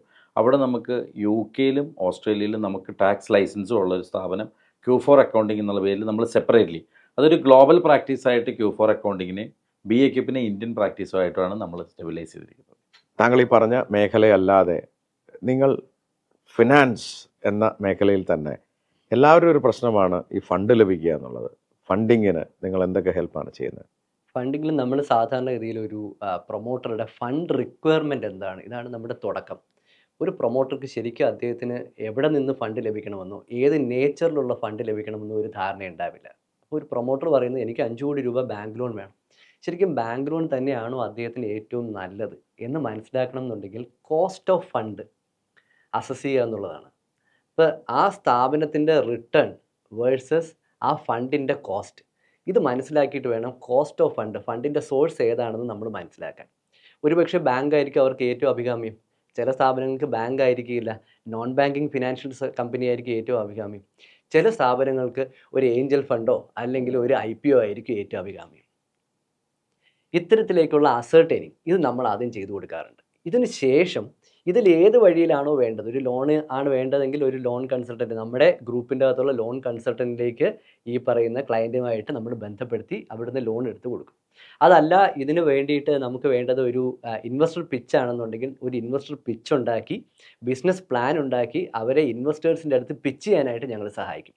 ഇത് രണ്ടുമല്ല, ഒരു കുറച്ചുകൂടെ ഒരു സ്കെയിലിംഗ് അപ്പ് ഓർഗനൈസേഷൻ നടക്കുന്ന സമയത്ത് ഒരു IPO ആണ് വേണ്ടെങ്കിൽ, അതൊരു SME IPOയോ അല്ലെങ്കിൽ അതൊരു മെയിൻ ബോർഡ് IPO ആണ് വേണ്ടെങ്കിൽ അതിലേക്കുള്ള സഹായങ്ങൾ നമ്മുടെ ഭാഗത്തുനിന്ന് ചെയ്തു കൊടുക്കും. SME IPO അത് വളരെ ഇപ്പോൾ എല്ലാവരും സംസാരിച്ചുകൊണ്ടിരിക്കുന്ന വിഷയമാണ്. എന്താണ് അതിൻ്റെ ഒരു ബേസിക് ക്രൈറ്റീരിയ എന്ന് പറയുന്നത്? മെയിൻ ബോർഡ് IPOയിൽ പോകാൻ ഇപ്പോൾ സാങ്കേതികമായിട്ടുള്ള യോഗ്യതയില്ലാതെയും എന്നാൽ ഒരു ക്യാപിറ്റൽ മാർക്കറ്റിലേക്ക് ആക്സസ് ചെയ്യാൻ പറ്റുന്നതായിട്ടുള്ള കമ്പനീസാണ് ഈ SME IPOയിലൂടെ പോകുന്നത്. അവിടെ പരമാവധി പെയ്ഡപ്പ് ക്യാപിറ്റലായിട്ട് നിജപ്പെടുത്തിയിട്ടുള്ളത് ഇന്നത്തെ നിലയിൽ 25 കോടി പെയ്ഡപ്പ് ക്യാപിറ്റൽ. പോസിറ്റീവായിട്ടുള്ള ഒരു നെറ്റ് വർത്ത് വേണം. കഴിഞ്ഞ 3 വർഷത്തേക്കുള്ള ഓപ്പറേഷനുകൾ ഉണ്ടായിരിക്കണം. അതുപോലെ തന്നെ 1 കോടി രൂപയെങ്കിലും കഴിഞ്ഞ 2 വർഷത്തിനിടയ്ക്ക്, കഴിഞ്ഞ 3 വർഷത്തിനിടയിൽ 2 വർഷത്തിനിടയ്ക്ക് ഓരോ കോടി രൂപ വെച്ച് ലാഭവും ഉണ്ടാക്കിയിട്ടുള്ള കമ്പനികൾക്ക് SME IPOയിലോട്ട് പോകാൻ സാധിക്കും. ഞാൻ താങ്കളിലേക്ക് തിരിച്ചു വരാം. SME IPO ഹെൽപ്പ് ചെയ്യുമെന്ന് പറഞ്ഞ പോലെ NBFCകളെ നിങ്ങൾ വളരെയധികം സഹായിക്കുന്നുണ്ടല്ലേ? എന്ത് സഹായമാണ്? ഒരു സാധാരണ ഒരു ഭാഗ്യം കൂടി കിട്ടിയതാണ്. നമുക്കൊരു ഓപ്പർച്യൂണിറ്റി ആദ്യം എനിക്ക് വന്നതിൽ നിന്നാണ് ഞാൻ അതിലേക്ക് അങ്ങനെ കടന്നു വന്നത്. നമ്മുടെ നാട്ടിൽ ഒത്തിരി ഫൈനാൻഷ്യൽ സ്ഥാപനങ്ങളുണ്ട്. അതിപ്പോൾ KML ലൈസൻസ് ആവാം, നിധി ആവാം, അല്ലെങ്കിൽ ചിട്ടി കമ്പനികളാവാം. അപ്പോൾ അതിനെല്ലാം ഗവൺമെൻറ് പല പല കാര്യങ്ങൾ കൊണ്ടും ഒരു റെഗുലേഷൻ കൊണ്ടുവന്ന് അവരുടെ ഓപ്പറേഷൻ ഇത്തിരി ഒരു കഷ്ടപ്പാടിലൂടെ കടന്നു പോകുന്നൊരു സമയത്താണ് ഈ NBFC എന്ന് പറയുന്നത്. നമുക്ക് അറിയാം, മുത്തൂറ്റ്, മണപ്പുറം എല്ലാവർക്കും അറിയാവുന്ന, അവരെല്ലാം NBFC ലൈസൻസ് ഹോൾഡേഴ്സ് ആയിട്ടുള്ള റെഗുലേറ്റഡ് സ്ഥാപനങ്ങളാണ്. ഇപ്പോൾ ഈ NBFC ലൈസൻസ് ആണ് ഈ ഫൈനാൻഷ്യൽ മേഖലയിൽ ഇപ്പോൾ ഇന്ത്യയിൽ ബിസിനസ് ചെയ്യാവുന്ന ഏറ്റവും സുപ്രീം ആയിട്ടുള്ളൊരു ലൈസൻസ്. അപ്പോൾ ആ റെഗുലേറ്ററുടെ അടുത്ത് ആ ലൈസൻസ് കിട്ടുക എന്ന് പറഞ്ഞാൽ കുറച്ച് ബുദ്ധിമുട്ടുള്ള ഒരു ഏരിയയാണ്. 10 കോടി രൂപയുടെ ഒരു ബാങ്കിൽ നമ്മൾ ഇട്ടിട്ട് ഒരു ബാങ്കിങ് റെക്കോർഡുള്ള പ്രൊമോട്ടറോട് കൂടി ഗവൺമെൻറ്റിലോട്ട് അപ്ലൈ ചെയ്ത് ആ പുതിയ ലൈസൻസ് കിട്ടാനൊരു 1.5 വർഷം കാത്തിരിക്കേണ്ട ഒരു സിറ്റുവേഷൻ. ഈ ഒരു സെനാരിയോയിൽ പലപ്പോഴും നോർത്ത് ഇന്ത്യയിലൊക്കെ പല ഫസ്റ്റ് ജനറേഷൻ ആളുകൾ പണ്ട് ചെറിയ ലൈസൻസിൽ ഓടിക്കൊണ്ടിരുന്ന NBFCകൾ അവർക്കൊരു ട്രാൻസ്ഫർ ഓഫ് മാനേജ്മെൻറ്റ് അല്ലെങ്കിൽ കൺട്രോളിങ് ഒന്ന് മാറ്റി കൊടുക്കാനോ അല്ലെങ്കിൽ ഒരു പാർട്ടിസിപ്പേറ്റീവ് ആയിട്ട് അടുത്ത ഇൻവെസ്റ്റേഴ്സ് വന്ന് ടേക്ക് ഓവർ ചെയ്യുന്ന ഒരു മെത്തേഡ്, റെഗുലേറ്റഡ് ആയിട്ടുള്ളൊരു മെത്തേഡുണ്ട്. ആ മെത്തേഡിൽ എനിക്കിവിടെ നമ്മുടെ ഇവിടെ പ്രശസ്തമായ ഒരു 10-15 ലൈസൻസോളം ചെയ്തു കൊടുക്കാനുള്ള ഒരു ഭാഗ്യം കിട്ടിയിട്ടുണ്ട്. വീണ്ടും 2-3 ലൈസൻസിൻ്റെ പ്രോസസ്സിലാണ്. അപ്പോൾ ഞങ്ങൾ ഒരു NBFC ഡിവിഷൻ തന്നെ ഈ ലൈസൻസ് ട്രാൻസ്ഫർ ചെയ്തെടുക്കുന്ന ടോട്ടൽ കംപ്ലയൻസും പ്ലസ് അതിന് ശേഷം എല്ലാ NBFCകൾക്കും വേണ്ട കംപ്ലയൻസ് ഡിവിഷൻ, അതിന് വളരെ സ്ട്രോങ് ആയിട്ടുള്ളൊരു കമ്പനി സെക്രട്ടറി ഡിവിഷനും ഒരു CFO ഡിവിഷനും കൂടി മെർജ് ചെയ്തിട്ട് NBFCകളുടെ കംപ്ലയൻസ് നല്ല രീതിയിൽ ചെയ്തു പോകുന്ന ഒരു ഡിപ്പാർട്ട്മെൻറ്റ് നമ്മൾ ഓടിക്കുന്നുണ്ട്. Very good. ഞാൻ ഗൂഗിളിലേക്ക് തിരിച്ചു വരാം. ഗൂഗിളിലൊരു സംരംഭം തുടങ്ങുന്നവരും നടത്തിക്കൊണ്ടുപോകേണ്ടവരും ശ്രദ്ധിക്കേണ്ട ഒരു കാര്യമാണ്. പലപ്പോഴും കൺഫ്യൂഷനാണ്. പ്രൊപ്പറേറ്റർഷിപ്പാണോ വേണ്ടത്, പാർട്ട്ണർഷിപ്പാണോ, അത് LLP ആണോ, അത് പ്രൈവറ്റ് ലിമിറ്റഡ് ആണോ, ലിമിറ്റഡിലേക്ക് പോകണമോ? എങ്ങനെയാണ് തീരുമാനത്തിലേക്ക് എത്തുക? ഈ ഓരോ ലീഗൽ എൻറ്റിറ്റി ഫോമിനും ഒരു proprietor, partnership, LLP, private limited company, public limited company, ഈ ഓരോന്നിനും അതിൻ്റേതായിട്ടുള്ള ഉപയോഗമുണ്ട്. ഒരു ചെറിയ സ്ഥാപനം ഒരു സർവീസസ് ചെയ്തുകൊണ്ടിരിക്കുന്ന ഇൻഡിവിജ്വലി വ്യക്തിപരമായിട്ട് സർവീസസ് ചെയ്തുകൊണ്ടിരിക്കുന്ന ഒരാളാണെങ്കിൽ അയാൾ ഒരിക്കലും ഒരു പ്രൈവറ്റ് ലിമിറ്റഡ് കമ്പനിയിലേക്ക് പോകേണ്ട ആവശ്യമില്ല. അയാൾക്കൊരു പ്രൊപ്പറേറ്റർഷിപ്പ് ആയിരിക്കും നല്ലത്. നേരെ മറിച്ച് ഒന്നിലധികം ആൾക്കാർ ജോയിൻ ചെയ്തു, അവർ വലിയ ഇൻവെസ്റ്റ്മെൻറ്റ് കൊണ്ടുവരികയാണ്, ഒരു 10 കോടി രൂപയുടെ ഇൻവെസ്റ്റ്മെൻറ്റ് അവർ കൊണ്ടുവരുന്നു, അവർക്കൊരു ഫ്യൂച്ചർ വിൽക്കാനായിട്ടുള്ള പോസിബിലിറ്റി ഉണ്ട്, ഇൻവെസ്റ്റേഴ്സ് അതിൽ വരാനായിട്ടുള്ള പോസിബിലിറ്റി ഉണ്ട്. ഇത്തരത്തിലേക്കൊക്കെ വരുവാണെങ്കിൽ ആ സമയത്ത് ഏറ്റവും നല്ലതെന്ന് പറയുന്നത് ഒരു പ്രൈവറ്റ് ലിമിറ്റഡ് കമ്പനി ആയിരിക്കും. ഒരു എൻറ്റിറ്റി ഏത് തരത്തിൽ വേണം എന്ന് മനസ്സിലാക്കാനായിട്ട് ഞങ്ങളുടെ കയ്യിൽ ഒരു 10 പോയിൻ്റർ ചെക്ക് ലിസ്റ്റ് ഉണ്ട്. Capital, risk, investment ready, structure, വിദേശ നിക്ഷേപം വരുന്നുണ്ടോ, ഇതെല്ലാം കണക്കാക്കിക്കൊണ്ടാണ് ഇതിൻ്റെ അകത്ത് ഈ 10 പോയിൻ്റർ ചെക്ക് ലിസ്റ്റ് വെച്ചിട്ടാണ് ഇതിൽ ഏത് വേണമെന്ന്, ഇതിൽ ഏത് ലീഗൽ എൻറ്റിറ്റി വേണമെന്ന് നിശ്ചയിക്കുന്നത്. ഇതേ ചോദ്യം തന്നെ ഞാൻ താങ്കളോട് ചോദിക്കുകയാണ്. ഇൻവെസ്റ്റ്മെൻറ്റ് ഇന്ന് എല്ലാ സംരംഭകർക്കും വേണ്ടത് ഇൻവെസ്റ്റ്മെൻ്റ് ആണ്. ഒരു ഇൻവെസ്റ്റർ ഒരു സ്ഥാപനത്തിലേക്ക് ഇൻവെസ്റ്റ് ചെയ്യുന്ന സമയത്ത് എന്തൊക്കെ കാര്യങ്ങളായിരിക്കും അവർ ശ്രദ്ധിക്കുന്നത്? നമ്മുടെ മനസ്സിൽ ഒരു ഇൻവെസ്റ്റ്മെൻറ്റ് കിട്ടേണ്ട ഒരു ബിസിനസ് ആണെങ്കിൽ തന്നെ ഞാൻ എപ്പോഴും പറയാറുണ്ട്, നമ്മൾ രാവിലെ ബിസിനസ് നമ്മുടെ സ്വന്തം സ്ഥാപനത്തിലേക്കാണല്ലോ നമ്മൾ പോണേ. നമ്മൾ ഓൺട്രപ്രണർ ആകുമ്പോൾ തന്നെ ഭയങ്കര ഫ്രീ ആയെന്നാണ് വിചാരിക്കുന്നത്. പക്ഷേ നമ്മൾ പോകുന്ന സ്ഥാപനം നമുക്ക് ഇന്ന് വൈകുന്നേരമോ നാളെയോ മറ്റൊരാൾ ചോദിച്ചാൽ നല്ല ലാഭത്തിൽ ആ സ്ഥാപനം വിൽക്കാൻ പറ്റുമോ, ആ രീതിയിൽ നടത്തപ്പെടുന്ന ഒരു സ്ഥാപനത്തിലേക്കാണ് ഒരു ഇൻവെസ്റ്റ്മെൻറ്റും വരാൻ സാധ്യത.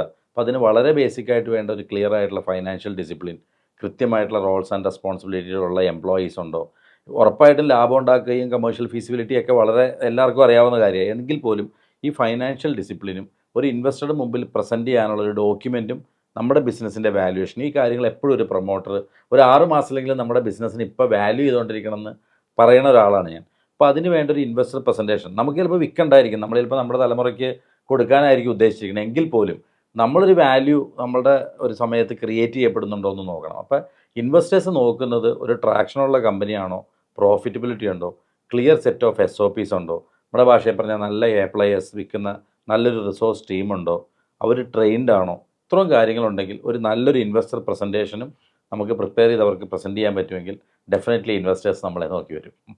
കോക്കിൽ നിങ്ങളൊരു എക്സ്പേർട്ടാണ്, അതുകൊണ്ട് ചോദിക്കുകയാണ്. പൊതുവേ നിങ്ങൾ സ്മോൾ ആൻഡ് മീഡിയം എൻ്റർപ്രണേഴ്സിനെ നിരവധി പേരെ നിങ്ങൾ സഹായിക്കുന്നുണ്ട്. പൊതുവെ ഇവർ കാണിക്കുന്ന മണ്ടത്തരങ്ങൾ എന്താണ്? സാധാരണഗതിയിൽ ഒരു സാർ നേരത്തെ ചോദിച്ച ചോദ്യമാണ്, ഒരു ലീഗൽ എൻറ്റിറ്റി എന്ത് വേണം. ആ ലീഗൽ എൻറ്റിറ്റിക്കകത്തൂടെ നമ്മൾ കൊടുക്കുന്നത് ഒരു പ്രൊഡക്റ്റോ സർവീസോ ആണ്. നമ്മുടെ ഭാഷയിൽ പറയുകയാണെങ്കിൽ ആ ലീഗൽ എൻറ്റിറ്റി തന്നെ ഒരു പ്രൊഡക്റ്റായിട്ട് മാറും. അഥവാ ജീവിതവും ബിസിനസ്സും തമ്മിൽ കൂട്ടിക്കുഴയ്ക്കാനായിട്ട് പാടില്ല. ജീവിതം ജീവിക്കാനുള്ളതാണെന്നും ആ ബിസിനസ് എന്ന് പറയുന്ന ഒരു പ്രൊഡക്റ്റായിട്ട് മാറ്റിയിട്ട് ആ പ്രൊഡക്റ്റിനെ നാളെ എപ്പോഴെങ്കിലും അതിനെ ഓഫ്ലോഡ് ചെയ്തിട്ട് അതിനെ ഡിസിൻവെസ്റ്റ് ചെയ്ത് അതിൽ നിന്ന് നമുക്കൊരു വലിയൊരു സമ്പാദ്യം നേടാൻ പറ്റും എന്നുള്ള വെൽത്ത് നേടാൻ പറ്റുന്ന പൂർണ്ണ ബോധ്യത്തോടു കൂടി വേണം ഒരു ബിസിനസ് ചെയ്യാനായിട്ട്. ബഹുഭൂരിപക്ഷ SMEകളോ അങ്ങനെയല്ല. ജീവിതവും ബിസിനസ്സിനെ ഒന്നായിട്ട് കാണിക്കുക എന്നുള്ളതാണ് ബഹുഭൂരിപക്ഷം SME ഓണേഴ്സും ചെയ്യുന്ന ഏറ്റവും വലിയൊരു അബദ്ധം. വിജയ്, അതേ ചോദ്യം തന്നെ. അതായത് നമ്മൾ കണ്ടിട്ടുള്ള സ്മോൾ ആൻഡ് മീഡിയം ഓൺട്രപ്രണേഴ്സ് എന്ന് പറയുന്നത് അവരാ സ്ഥാപനം അവരുടെ സ്ഥാപനമാണ്, അപ്പോൾ അതുകൊണ്ട് പൈസ അവർക്ക് ആവശ്യമുള്ളപ്പോൾ അതൊന്ന് എടുത്തുകൊണ്ട് പോകുന്നു. ഈ ഫിനാൻഷ്യൽ ഡിസിപ്ലിൻ ഇല്ലായ്മ കൊണ്ട് എന്തൊക്കെ പ്രശ്നങ്ങളുണ്ടാവും? വളരെ തുടക്കത്തിൽ തന്നെ നമുക്ക് വേണ്ട ബേസിക് കാര്യമാണ് ഫൈനാൻഷ്യൽ ഡിസിപ്ലിൻ. ഇപ്പോൾ നമ്മൾ പലപ്പോഴും കണ്ടിട്ടുണ്ട്, നമ്മളിപ്പോൾ നമ്മുടെ ഈ ഇത്ര നാളത്തെ ജേണിയിൽ പല കമ്പനികളിൽ നമ്മൾ നോക്കുമ്പോൾ പ്രൊമോട്ടറുടെ സ്വന്തമായിട്ടുള്ള പല കാര്യങ്ങളും ഒരു ക്രെഡിറ്റ് കാർഡ് ഉപയോഗിച്ചാണെങ്കിലും അത് പേ ചെയ്തേരെ ഒരു പ്രൊപ്പറേറ്ററി രീതിയിൽ തന്നെ നമ്മൾ ഒരിക്കലും, പ്രൊപ്പറേറ്റർഷിപ്പ് ആണെങ്കിലും പാർട്ണർഷിപ്പ് ആണെങ്കിലും കമ്പനി ആണെങ്കിലും രണ്ടിനെയും വേറിട്ട് തന്നെയുള്ള ക്ലിയർ ആയിട്ടുള്ള ഒരു അക്കൗണ്ടിങ്, ഒരു റെഗുലർ ഇൻ്റർവെൽസിൽ മാത്രം നമുക്ക് വേണ്ട പണം നമ്മൾ എടുക്കുക, അതിൽ നിന്ന് നമ്മുടെ പ്രൈവറ്റ് ലൈഫ് നമ്മൾ ജീവിക്കാൻ പഠിക്കുക, ബിസിനസ്സിൻ്റെ പണം ബിസിനസ്സിലേക്ക് മാത്രമായിട്ട് ഇൻവെസ്റ്റ് ചെയ്യുക, ഒരു ലോൺ നമ്മൾ എടുത്തിട്ടുണ്ടെങ്കിൽ അതിനുള്ള ഇൻട്രസ്റ്റിനുള്ള പൈസ കൃത്യമായിട്ട് പാർക്ക് ചെയ്യുന്നുണ്ടോ എന്ന് നമ്മൾ നോക്കുക. ആ ഒരു ഡിവിഷൻ ഓഫ് റവന്യൂ കറക്റ്റായിട്ട് എക്സ്പെൻസും ഇതുമായിട്ടുള്ള കാറ്റഗറൈസേഷൻ ഏറ്റവും ഇമ്പോർട്ടൻ്റ് ആണ്. ഏറ്റവും ഫൈനാൻഷ്യൽ ഡിസിപ്ലിനായിട്ട് വേണ്ട ഒരു കാര്യമാണ്. നിങ്ങൾ തുടക്കത്തിൽ പാർട്ട്ണർഷിപ്പ് ആയിരുന്നു, ഇപ്പോൾ LLP ആണ്. അതെ, ഞാൻ കോക്കിലേക്ക് വരാം. ഒരു പാർട്ട്ണർഷിപ്പ് അത് നല്ലതുമാണ്, താങ്കൾ തുടക്കത്തിൽ അത് തന്നെയാണ് പറഞ്ഞത്. എന്നാൽ അത് വളരെ സെൻസിറ്റീവുമാണ്. അതെ, പാർട്ട്നേഴ്സ് ചേർന്ന് ബിസിനസ് ചെയ്യുമ്പോൾ എന്തൊക്കെ കാര്യങ്ങൾ ശ്രദ്ധിക്കണം? കാരണം ഇത് അപകടകരമായ പല കാര്യങ്ങളിലേക്കും നയിച്ചേക്കാം. എന്തൊക്കെ കാര്യങ്ങൾ ശ്രദ്ധിക്കണം? സാർ വളരെ റെലവൻ്റ് ആയിട്ടും വളരെ ഇമ്പോർട്ടൻ്റ് ആയിട്ടുള്ള ഒരു പോയിൻ്റുമാണ് സാർ ഇപ്പോൾ പറഞ്ഞത്. നമ്മുടെ പരിശോധനയിൽ നമ്മുടെ ബിസിനസ് ഫെയിലിയേഴ്സ് എടുത്ത് നോക്കുമ്പോൾ ആ ബിസിനസ് ഫെയിലിയേഴ്സിന് വളരെ പ്രധാനമായിട്ടുള്ള ഒരു കാരണം എന്ന് പറയുന്നത് കമേർഷ്യൽ വയബിലിറ്റി ഇല്ലായ്കയല്ല, പകരം പാർട്ട്നേഴ്സ് തമ്മിലുള്ള ഡിഫറൻസും ഈഗോയും കാരണമാണ് പല ബിസിനസ്സുകളും പൊളിഞ്ഞു പോകാനായിട്ടുള്ള കാരണം. ഇതിനകത്ത് ഏറ്റവും കൂടുതൽ വേണ്ടതെന്ന് പറഞ്ഞാൽ രണ്ട് പാർട്ട്ണർമാർ, പ്രത്യേകിച്ചും തുല്യ പാർട്ട്ണർമാരാണ് വരുന്നതെങ്കിൽ അവർ തമ്മിലുള്ള റോൾസും റെസ്പോൺസിബിലിറ്റീസും ക്ലിയർ ആയിട്ട് ഡിഫൈൻ ചെയ്ത് ഡോക്യുമെൻ്റ് ചെയ്ത് അങ്ങോട്ടും ഇങ്ങോട്ടും മനസ്സിലാക്കിയെടുക്കുക എന്നുള്ളതാണ് ഏറ്റവും പ്രധാനമായിട്ട് വേണ്ടത്. രണ്ടാമത് അഭിപ്രായത്തിന് വേണ്ടിയിട്ടുള്ള ഒരു സ്പേസാണ്. ഒരാൾക്ക് മറ്റേ ആളുടെ അടുത്ത് അഭിപ്രായങ്ങൾ തുറന്നു പറയാൻ പറ്റുകയും മെറിറ്റോറിയസ് ആയിട്ട് ഡിബേറ്റ് ചെയ്യാൻ പറ്റുന്ന ഒരു സ്പേസും പാർട്ണർമാരുടെ ഇടയിൽ വേണം. രണ്ടാമത്തെ പാർട്ണർ ഉറപ്പായിട്ടും മെറിറ്റോറിയസ് ആയിട്ട് പറയുന്ന ആർഗ്യുമെൻറ്റ്സ് ഉണ്ടെങ്കിൽ കേൾക്കാനായിട്ടുള്ള ഒരു മാനസികാവസ്ഥ അയാൾക്ക് ഉണ്ടാവുകയും വേണം. ഇതാണ് ഞങ്ങളുടെ കണ്ണിൽ ഇതുവരെ. ഞാൻ അത് തന്നെയാണ് വിജയൻ, നിങ്ങളൊരു പാർട്ട്നേഴ്സ് ആണല്ലോ, അഭിപ്രായ വ്യത്യാസങ്ങൾ ഉണ്ടാവുക സ്വാഭാവികമല്ലേ വിജയ്? ഉറപ്പായിട്ടും. നിങ്ങൾ എങ്ങനെ സോൾവ് ചെയ്യുന്നത്? പോസിറ്റീവ് ക്രിറ്റിസിസം ആക്സെപ്റ്റ് ചെയ്യാനുള്ളൊരു മൈൻഡ് സെറ്റ് ഇല്ലെങ്കിൽ നമ്മൾ പാർട്ട്ണർഷിപ്പ് തുടങ്ങരുതെന്നാണ് ഞാൻ പറയുന്നത്. സുഖമായിട്ട് സ്വന്തം പരിപാടി നടത്തുക, ഇഷ്ടം പോലെ ജീവിക്കുക. അത് നമുക്ക് വയസ്സോ എക്സ്പീരിയൻസോ ഒന്നും ബാധകമല്ല. അഭിപ്രായങ്ങൾ വരും, അതിനെ പുറകിൽ കൃത്യമായിട്ട് ക്രിറ്റിസിസം. നമ്മൾ തമ്മിൽ വളരെയധികം സ്ട്രോങ് ആയിട്ടുള്ള അഭിപ്രായ വ്യത്യാസം പലപ്പോഴും ഉണ്ടായിട്ടുണ്ട് പല കാര്യങ്ങളും. പക്ഷേ അത് ബാക്കിൽ നമ്മൾ കൃത്യമായിട്ട് ഡിബേറ്റ് ചെയ്ത് തന്നെ തീർക്കുക. വൺസ് ഒരു കാര്യം ഡിസൈഡഡ് ആയാൽ പിന്നെ രണ്ടുപേരും 100% ആയിട്ട് അതിനകത്ത് നിൽക്കുക എന്നുള്ളൊരു രീതിയാണ് ഞങ്ങൾ ചെയ്തു വരുന്നത്. വിജയ്, നമ്മൾ നിരവധി ഇൻവെസ്റ്റ്മെന്റിന് സഹായിച്ചിട്ടുണ്ട്, നിരവധി സംരംഭങ്ങൾ. എവിടെയെങ്കിലും നിങ്ങളും ഇൻവെസ്റ്റ് ചെയ്തിട്ടുണ്ടോ? നമ്മൾ മ്യൂച്വൽ ഫണ്ട് ഇൻവെസ്റ്റ്മെൻറ്റ് എന്ന് പറയുന്നത് കൂടാതെ നമ്മൾ ചെയ്ത കാര്യങ്ങളാണല്ലോ പ്രാവർത്തികമായിട്ട് മറ്റുള്ളവരോടും പറയുന്നത്. അപ്പോൾ ഭാഗ്യവശാലും നമുക്ക് 2 ഓപ്പർച്യൂണിറ്റി, ഒരു ഫൈനാൻഷ്യൽ ഇൻഡസ്ട്രിയിലും പിന്നെ ബാംഗ്ലൂരിൽ ഞങ്ങളൊരു കോവർക്ക് സ്പേസ് ഓൺ ചെയ്ത് കുറച്ച് നാൾ ഓടിച്ചിരുന്നു. ഇത് രണ്ടും ഞങ്ങൾക്ക് സക്സസ്ഫുൾ ആയിട്ട് എക്സിറ്റ് ചെയ്യാൻ പറ്റി. ഹാപ്പി ആയിട്ട് പോകുന്നു. Very good. അങ്ങനെ ഒരു എക്സ്പീരിയൻസും കൂടി ഉണ്ടല്ലോ നിങ്ങൾക്ക്. നിങ്ങൾ രണ്ടുപേരും ഈ തൊഴിൽ വിട്ടിട്ട് ആർക്കെങ്കിലൊക്കെ തൊഴിൽ കൊടുക്കണം എന്ന വിചാരത്തിലാണ് ഇറങ്ങിയത്. കൊച്ചിയിൽ വിജയ് ഒറ്റയ്ക്കായിരുന്നു, ഗൂഗിളിൽ ട്രിവാൻഡ്രത്ത് ഒറ്റയ്ക്കായിരുന്നു. ഇന്ന് എവിടെ എത്തി നിൽക്കുന്നു? എത്ര എംപ്ലോയീസ് ഉണ്ട്? ഇന്ന് വളരെ സന്തോഷകരമായിട്ട് പറയുകയാണെങ്കിൽ BAequipe എന്ന ബ്രാൻഡിൽ തന്നെ നമുക്കൊരു 70ഓളം എംപ്ലോയീസ് ഉണ്ട്. എക്സലന്റ്. പിന്നെ Q4ലും കൂടി ആയിട്ട് ടോട്ടലി നമ്മളൊരു 100 എംപ്ലോയീസിനോടത്തോളം ഒരു 30-ാം തീയതി നമുക്ക് എല്ലാവരുടെയും വീട്ടിൽ സാലറി എത്തിക്കുക എന്നുള്ളതാണ് നമ്മുടെ ഏറ്റവും പ്രധാനം. അതായിരുന്നു നമ്മുടെ ആദ്യത്തെ 2009 ഞാൻ സാറിനോട് സാറിനോട് പറഞ്ഞതും അങ്ങനെ തന്നെയാണ്, ഒരു സ്ഥാപനം തുടങ്ങണം, വളർത്തണം. ഇതിനിടയ്ക്ക് വെച്ചൊരു ദിവസം ജയരാജ് സാറും എന്നെ വിളിച്ചിട്ടുണ്ടായിരുന്നു. അദ്ദേഹം ഇത് വളർന്ന് പന്തലിക്കട്ടെ എന്നൊക്കെയാണ് പറഞ്ഞത്. അപ്പോൾ ഒരു 100ഓളം ആളുകളിലേക്ക് നമുക്കിപ്പോൾ എത്താൻ സാധിച്ചിട്ടുണ്ട്. പിന്നെ അത് പറഞ്ഞ പോലെ തന്നെ നമ്മുടെ BAequipe നമ്മളൊരു പാതയിൽ നമ്മളൊരു സാറ് എ പ്ലെയർ എന്ന് പറഞ്ഞ കോൺസെപ്റ്റ് വളരെയധികം നമ്മൾ ഇംപ്ലിമെൻറ്റ് ചെയ്യുന്ന ഒരു കാര്യമാണ്. അപ്പോൾ അതിൽ നിന്ന് എ പ്ലെയറിൽ നിന്ന് ഇനി ഒരു A+ എന്ന് പറഞ്ഞൊരു സംഭവം ഉണ്ടാക്കണമെന്ന് എനിക്കുണ്ട്. കാരണം നമ്മുടെ കൂടെ ഒരു ശ്രീവിദ്യ ഫയസ് എന്ന് പറഞ്ഞ 2 പേര് അവർ നമ്മുടെ കൂടെ ജോയിൻ ചെയ്തതാണ്. അവർ നമ്മളിപ്പോൾ ഒരു പാർട്ട്ണർ ലെവലിലേക്ക് ഉയർത്തപ്പെട്ടിട്ടുണ്ട് ശരിക്കും BAequipe. Very good. അപ്പോൾ BAequipe അങ്ങനെ നിൽക്കുന്നു. Q4 ഒരു 25ഓളം, അതായത് ടോട്ടൽ 100 എംപ്ലോയീസ് ആണ് ടോട്ടലി നമ്മൾ. നമുക്ക് എത്ര ക്ലയൻസ് ഉണ്ടാവും ഇതിനിടയിൽ വളർത്തിയെടുത്തത്? ഞങ്ങൾ ഏകദേശം ഒരു 1000-ൽ പരം, ഒരു 1100ഓളം സ്ഥാപനങ്ങൾ ഞങ്ങൾക്ക് തുടങ്ങാൻ പറ്റിയിട്ടുണ്ട്. അത്രയും ആൾക്കാരെ നിങ്ങൾക്ക് സപ്പോർട്ട് ചെയ്യാൻ പറ്റിയിട്ടുണ്ട്. ഏകദേശം 600ഓളം clients on a regular basis നമ്മുടെ സർവീസ് എല്ലാ വർഷവും എടുത്തു പോകുന്നുമുണ്ട്. ഇതല്ലാതെ ഒരു 30ഓളം വെർട്ടിക്കലിൽ CFO സർവീസായിട്ട് ഒരു 15ഓളം ക്ലയൻസ് CFO വെർട്ടിക്കലിൽ ഞങ്ങൾ കണ്ടിന്യൂസ് ആയിട്ട് ചെയ്യുന്നുമുണ്ട്. അത് കൂടാതെ പുറത്തുനിന്നുള്ളവർ ഇവിടെ സംരംഭം നിങ്ങൾ വഴി തുടങ്ങിയിട്ടുമുണ്ട്. അത് ഞങ്ങളെ സംബന്ധിച്ചിടത്തോളം ഒരു വലിയ നിഷായിട്ട് ഞങ്ങൾ കണക്കാക്കുന്ന ഒരു കാര്യമാണ്. ഞങ്ങളുടെ ഇത്രയും നാളത്തെ യാത്രക്കിടയിൽ 25ഓളം രാജ്യങ്ങളിൽ നിന്നുള്ള ഇന്ത്യക്കാരും വിദേശികളുമായിട്ടുള്ള ആൾക്കാരുടെ സംരംഭങ്ങൾ ഇന്ത്യയിൽ കെട്ടിപ്പടുക്കാനായിട്ട് ഞങ്ങൾ സഹായിച്ചിട്ടുണ്ട്. എക്സലന്റ്. അതാണ് നമ്മുടെ ഏറ്റവും വലിയ 5 കോണ്ടിനെന്റിൽ നിന്നും അത്തരത്തിലേക്കുള്ള സംരംഭകർ ഇന്ത്യക്കകത്ത് വന്നപ്പോൾ ഞങ്ങൾക്ക് സപ്പോർട്ട് ചെയ്യാൻ സാധിച്ചിട്ടുണ്ട്. എക്സലന്റ്. വിജയ്, ഭാവി സ്വപ്നങ്ങൾ എന്താണ്? ഭാവി വളരെ വിശാലമായ സ്വപ്നങ്ങളാണ്. അപ്പം ഞങ്ങൾ ഈ BAequipe തുടങ്ങിയപ്പോൾ തന്നെ നമ്മൾ ഒരു പരിധി വരെ വിജയ് എന്നോ ഗോകുലെന്നോ അങ്ങനെ വലുതായിട്ട് അറിയപ്പെടുന്നതിലുപരി BAequipe എന്നറിയപ്പെടണം. BAequipe ഒരു അംബ്രലയായിട്ട് നിന്നുകൊണ്ട്, ഞാനത് പറഞ്ഞല്ലോ, നമ്മുടെ ഓഫീസിൽ നിന്ന് തന്നെ ഒത്തിരി സ്ഥാപനങ്ങൾ വേറെ ഉണ്ടായി പോയിട്ടുണ്ട്. ചാർട്ടേഡ് അക്കൗണ്ടൻസ് പ്രാക്ടീസ് തുടങ്ങിയിട്ടുണ്ട്, കമ്പനി സെക്രട്ടറീസ് വേറെ ഫാം തുടങ്ങിയിട്ടുണ്ട്. എല്ലാവരുമായിട്ട് നമ്മൾ ഒരേ ബന്ധമാണ് നടത്തുന്നത്. ഞങ്ങൾക്ക് ഒരു കണക്കിൽ പറയുകയാണെങ്കിൽ ഈഗിൾ പോണ പോലെ ഞാൻ കോമ്പറ്റീറ്റേഴ്സിൻ്റെ വെബ്സൈറ്റ് നോക്കാറില്ല കേട്ടോ സാറേ. കോമ്പറ്റീറ്റേഴ്സിൻ്റെ വെബ്സൈറ്റ് അവരെന്ത് ചെയ്യണോ അതെനിക്കറിയില്ല, ശരിയാണോ എന്ന് എനിക്കറിയില്ല, ചെയ്യാറില്ല. പക്ഷേ ഞാൻ അതുക്കും മേലെ നമ്മുടെ പേസിൽ പോയിക്കൊണ്ടിരിക്കുക എന്നുള്ളതാണ്. അപ്പോൾ BAequipe ഒരു ബേസിക് വിഷൻ, ഒരു ഡീറ്റെയിൽ ആയിട്ടുള്ളത് ഗൂഗിൾ പറയും, എങ്കിൽ പോലും ഒരു മറ്റുള്ളവരെയും കൂടി എനേബിൾ ചെയ്തുകൊണ്ട്. ഇപ്പോൾ തന്നെ നമ്മൾ BAequipe ഒരു കമ്പനി സെക്രട്ടറി ഫേമാണെന്ന് ചോദിച്ചാൽ അല്ല, നമ്മളൊരു ബിസിനസ് കൺസൾട്ടൻസി ഗ്രോത്ത് കൺസൾട്ടിങ് ഫേമാണ്. അവിടെ എല്ലാവർക്കും അസോസിയേറ്റ് ചെയ്യാനുള്ളൊരു ഓപ്പർച്യൂണിറ്റി കൊടുത്തുകൊണ്ട് ഡിഫറെൻറ്റ് പ്രൊഫഷണലെ പാർട്ടിസിപ്പേറ്റ് ചെയ്തുകൊണ്ട് ക്ലയൻറ്റിന് ബെസ്റ്റായിട്ട് ഇത് കൊടുക്കുക എന്നുള്ളതാണ്. ഗ്ലോബലി ഇപ്പോൾ ഇത്രയും സ്ഥലങ്ങളിലേക്ക് എത്തി നിൽക്കുന്നുണ്ട്, അത് കുറച്ചും കൂടി ഗ്രോ ചെയ്യുന്നുണ്ട്. BAequipe ഒരു ഡിഫൈൻഡ് പ്ലാൻ ഒന്നും കൂടി ഗൂഗിൾ എന്നോട് പറയും. BAequipe വളർച്ച ഒരു മൾട്ടി ഡിസിപ്ലിനറി പാൻ ഇന്ത്യൻ ഫേമായി മാറ്റുക എന്നുള്ളതാണ് ഞങ്ങളുടെ ലക്ഷ്യം. ഇപ്പം ഞങ്ങൾ രണ്ടുപേരും അല്ല BAequipe പാർട്ട്നേഴ്സ്. ഞങ്ങളോടൊപ്പം ശ്രീവിദ്യ ഫയസ് മുഹമ്മദ് ഫയസ്, ഇങ്ങനെ 2 പേര് ഞങ്ങളുടെ പാർട്ട്നേഴ്സായിട്ട് കൊച്ചിൻ ഓഫീസിൽ തന്നെ വർക്ക് ചെയ്യുന്നുണ്ട്. ഈ സെയിം മോഡൽ ഞങ്ങളിപ്പോൾ കേരളത്തിൽ വിജയിപ്പിച്ചെടുത്ത ഇതേ മോഡൽ ആദ്യത്തെ പടിയായിട്ട് സൗത്ത് ഇന്ത്യയിലും അടുത്ത പടിയായിട്ട് ഒരു പാൻ ഇന്ത്യൻ എക്സ്പാൻഷൻ മോഡലിലേക്കുള്ള ഒരു പാൻ ഇന്ത്യൻ ഫേമായിട്ട് BAQ അഡ്വൈസറി LLPയെ മാറ്റിയെടുക്കുക.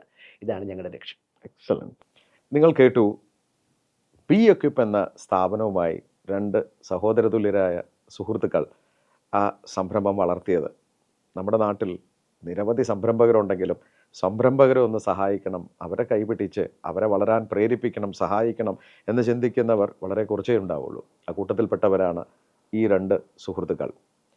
എവിടെയും ഒരു സംരംഭം തുടങ്ങാൻ എളുപ്പമാണ്, പക്ഷെ കുറച്ച് പേർക്കെങ്കിലും തൊഴിൽ കൊടുക്കണം, അത് നിരവധി പേരെ സഹായിക്കുന്ന ഒരു സംരംഭമായി തീർക്കണം എന്നൊക്കെ ആഗ്രഹിക്കുന്നവർ വളരുക തന്നെ ചെയ്യും. വിജയും ഗോകുലും അതിന് ഉദാഹരണങ്ങളാണ്. വിജയ് ഗോകുൽ, 2 പേരെയും എനിക്ക് അടുത്തറിയുന്ന വ്യക്തികളെന്ന നിലയ്ക്ക് താങ്കൾ എൻ്റെ ഈഗിളിൽ വന്ന് എൻ്റെ തന്നെ ക്ലയൻസിന് നിരവധി പേര് താങ്കളുടെ സേവനം കൊടുക്കുന്നുണ്ട്. അതുകൊണ്ട് തന്നെ എത്രമാത്രം ജെനുവിനാണ് നിങ്ങളെന്ന് എനിക്കറിയാം. വളരെയധികം നല്ല സേവനമാണ് നിങ്ങൾ ചെയ്യുന്നത്. എസ്പെഷ്യലി SOP പോലുള്ള കാര്യങ്ങൾ അവരെ ഹെൽപ്പ് ചെയ്യുക, ഫണ്ടിങ് ലഭിക്കാനായിട്ട് SME IPOയ്ക്ക് പോകാനായിട്ടുള്ള പ്രിപ്പറേഷൻ ചെയ്യുക, NFVCക്ക് ഹെൽപ്പ് ചെയ്യുക, നിരവധി സേവനങ്ങൾ നിങ്ങൾ ചെയ്യുന്നുണ്ട്. ഇത് കണ്ടിന്യൂ ചെയ്യുക. നിങ്ങളുടെ സ്ഥാപനം അത് വലുതാവണമെന്നുള്ളത് എൻ്റെ പ്രാർത്ഥന മാത്രം, എൻ്റെ വലിയൊരു ആഗ്രഹം കൂടിയാണ്. അത് തീർച്ചയായിട്ടും ഞങ്ങളുടെ ഈഗിൾ കമ്മ്യൂണിറ്റി, നമ്മുടെ ഈഗിൾ കമ്മ്യൂണിറ്റിയിലുള്ള 1600ഓളം സംരംഭകർക്ക് നിങ്ങളെ എന്താ പറയുക, നിങ്ങൾ വളർന്നു കാണാൻ ആഗ്രഹം ഉണ്ടാവും. നമ്മൾ യാത്രയ്ക്കിടയിൽ ഞാൻ കണ്ടതാണ് എത്രയോ പേരെ നിങ്ങൾ സഹായിക്കുന്നത്. ഈ യാത്ര തുടരട്ടെ, ജൈത്രയാത്ര തുടരട്ടെ. ഇനിയും നിരവധി സംരംഭകരെ നിങ്ങൾക്ക് സഹായിക്കാനാവട്ടെ. നിങ്ങളിപ്പോൾ മോഹൻ പറഞ്ഞു പാൻ ഇന്ത്യ ലെവൽ, ഞാൻ നിങ്ങളെ കാണുന്നത് ഒരു ഗ്ലോബൽ കമ്പനി ആയിട്ടാണ്. നിരവധി ഗ്ലോബൽ കമ്പനികളെ സഹായിക്കാനാവട്ടെ. എൻ്റെ വ്യക്തിപരമായ പേരിലും നമ്മുടെ ഈഗിൾ കമ്മ്യൂണിറ്റിയുടെ പേരിലും സ്പാർക്കിൻ്റെ എല്ലാ പ്രേക്ഷകരുടെ പേരിലും എല്ലാ ആശംസകളും. Thank you. Thank you sir.